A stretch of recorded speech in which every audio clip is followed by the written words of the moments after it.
Hey, today is Saturday, November 23rd, and I've got a couple of bullet points here to go over a little bit of education concerning some updates on a particular program that works very well at the time of purchase, and that is known as a limited 203K. So, at the time of buying your home, you have the ability to improve certain aspects about that home, whether it be a bathroom upgrade, a kitchen upgrade.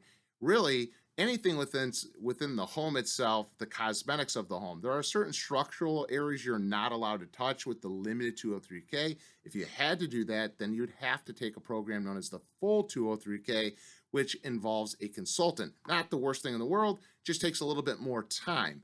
But if you're out in the marketplace and you're trying to buy and improve at the same time, the limited 203K is an amazing loan program, and it just went from $35,000 maximum loan amount to be used for your improvements up to 75,000. Now there is a 10% contingency that the builder and the homeowner, the consumer, has to work with there, so you don't get the full 75,000. What you get is about $68,000, because just in case there's overruns or there's unforeseen problems, then that contingency reserve of what is known as 10%, which would be about $7,000, is there to ensure that if the builder runs into any problems, they have some money to allocate towards those overruns or potential unforeseen problems in the home.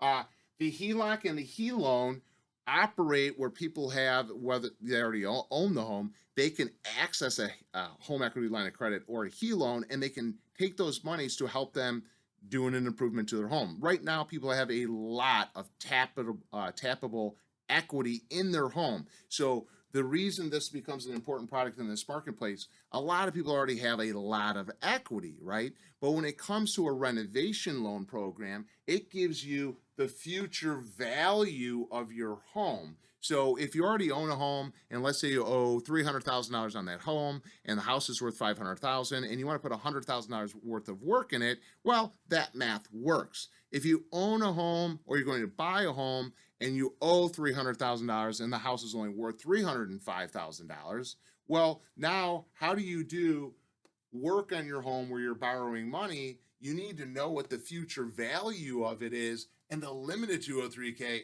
and the full 203K gives you the ability to borrow up to 110% of that future value.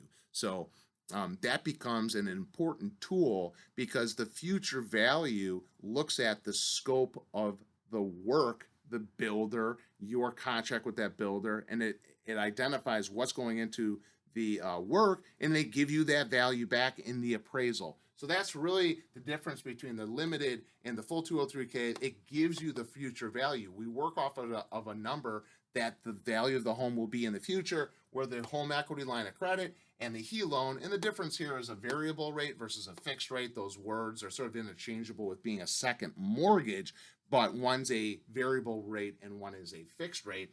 And then, of course, FHA and conforming, there's a DTI difference here. Debt to income ratio, FHA allows you to go up to a 57% debt to income ratio, which gives you more flexibility when you're purchasing a home, gives you more purchasing power when you're buying a home. Conforming is pretty much capped at about 50% debt to income ratio. In a lot of instances, it can be lower than that as well.